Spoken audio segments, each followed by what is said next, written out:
Joining us once again. We will check back in with him shortly. In the meantime, Governor Dan McKee joins us now. He wants to give us an update on the situation. Governor, can you hear us here in the studio? I can hear you, yes. So, Governor, talk about, as we just saw, we were just talking with Dan, he was showing us some of the police behind him. Talk about this large-scale search that's going underway. What is law enforcement doing at this hour?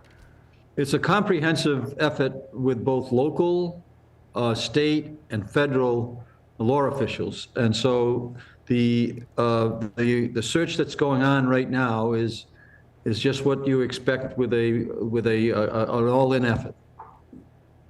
What is we're looking to find the individual, that shot the individuals that are hospitalized, and we have 2 deaths. And what does that mean? You know, I'm a parent, you're a parent. It's just devastating what's going on right now in Rhode Island. It's something that I thought would happen. It is so devastating, and our prayers are with those families. It is just a devastating day, a sad day in Rhode Island. We have so many police officers here, 400, combing through the streets, getting people to safety, looking for this gunman. And we also have ATF, the FBI here, state police, Providence police. What is the lead agency? Who's taking the lead on this investigation? Right now, we're working with the Providence, the Mayor Smiley, and things are being coordinated through his staff. And I've had conversations, as I mentioned at the press conference, with FBI Director Patel, along with actually a personal call directly from the President Trump. So it's well coordinated. Everybody knows what their job is. And now we're going to get closer and closer to determining who did this heinous act, and then bring them to justice. But right now, our safety is the top priority. So that's why we have, in place right now on campus, that there is a shut-in, type of an order.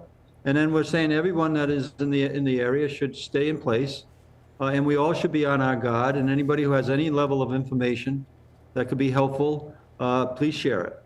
Governor, during the press conference earlier, I believe someone said they have no indication that the suspect is still here. Obviously, there's a very concentrated search in the east side of Providence right now, but how large of a search area is there at this point? Are there patrols roving 95? How expanded has this search become, 6 hours later?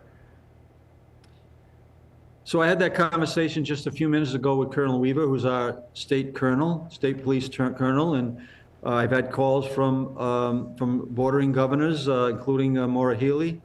So there is an absolute connection across all law enforcement in the region. As you just said, we don't know where this individual is, so every effort's being made, and the professionals are out there doing their job.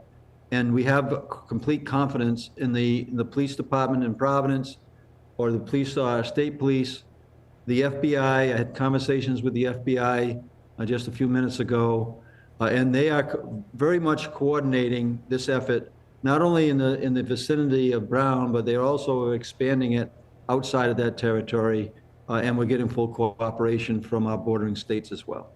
You have the inside track, you have the ear of all these people. Has anybody given you any indication that we're getting closer to finding the person who did this horrible crime? Well, I think that as more and more information comes available and we make it public, as the mayor said, transparency is really important. The video that will be going up online, hopefully it has, or a few minutes, will lead us in the next direction. So every piece that we have, we're going to provide. And because our ultimate goal here is to keep people safe and to also make sure that we're doing everything we can to apprehend this individual that pulled the trigger and took lives and had an impact that is just going to be traumatic on so many people, including the families who are left here to have to deal with any loss that they've had. Rhode Island Governor Dan McKee, thank you for your time. Thank you so much for the update.